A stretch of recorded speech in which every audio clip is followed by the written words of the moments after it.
President Trump backs off his stance to separate children detained at the border. Today, he signed an executive order putting an end to that policy after facing mounting pressure.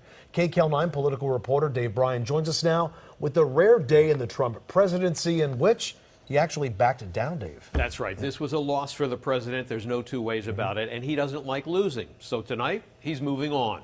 President Trump didn't waste any time after signing the executive order. He immediately hopped onto Air Force One and headed to a rally in northern Minnesota, iron mining country, where he primarily changed the subject because losing is not something the president wants to talk about. And by the way, today I signed an executive order. We're going to keep families together, but the border is going to be just as tough as it's been. That was it. In a speech Wednesday night that ran just short of an hour, President Trump barely even mentioned the executive order he signed Wednesday that would end the practice of separating children from their parents who were detained at the border. Just one more sign that he sees this as a bitter political defeat, so why talk about it? But it doesn't mean the president won't highlight immigration as the cornerstone of his midterm congressional campaign. A take-no-prisoners attack on immigrants and Democrats, stopping just short of calling them anti-American, anti-patriotic traitors to the American people who will destroy your neighborhoods. Democrats don't care about the impact of uncontrolled migration on your communities, your schools, your hospitals, your jobs, or your safety. Democrats put illegal immigrants before they put American citizens. What the hell is going on? Just a few hours earlier, President Trump actually signed the executive order that would temporarily prevent the practice of separating children from their parents who are detained at the border. We're going to keep the families together. I didn't like the sight or the feeling of families being separated. He also didn't care for the heat he was getting from the First Lady and his daughter on the family separations. Ivanka feels very strongly. My wife feels very strongly about it. I feel very strongly about it. I think anybody with a heart would feel very strongly about it.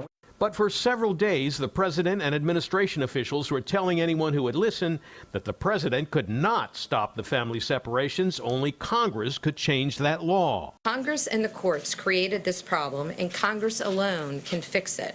We passed some legislation, we closed some loopholes, we won't face these terrible charges. The Democrats have to change their law. It's Congress's job to change the law. We're calling on them to do exactly that. Suddenly, to the surprise of almost everyone, the president signed the order that will change, at least temporarily, the family separation practice.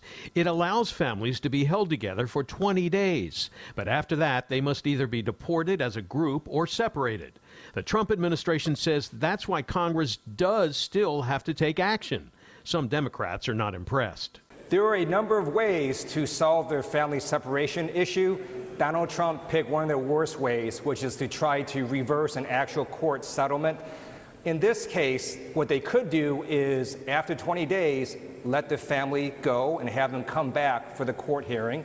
But Trump administration officials charge that won't work because the parents rarely show up for the court hearings.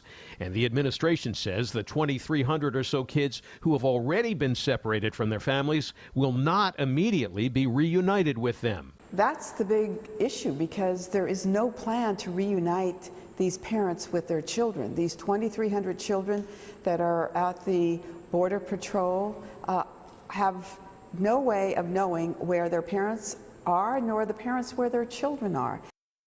And after a day of confusion caused by Mr. Trump's sudden about-face, both Homeland Security and Health and Human Services say tonight they are awaiting guidance on exactly what, if anything, they can do to help children and their parents who are already separated get back together. Juan, Lena, back to you.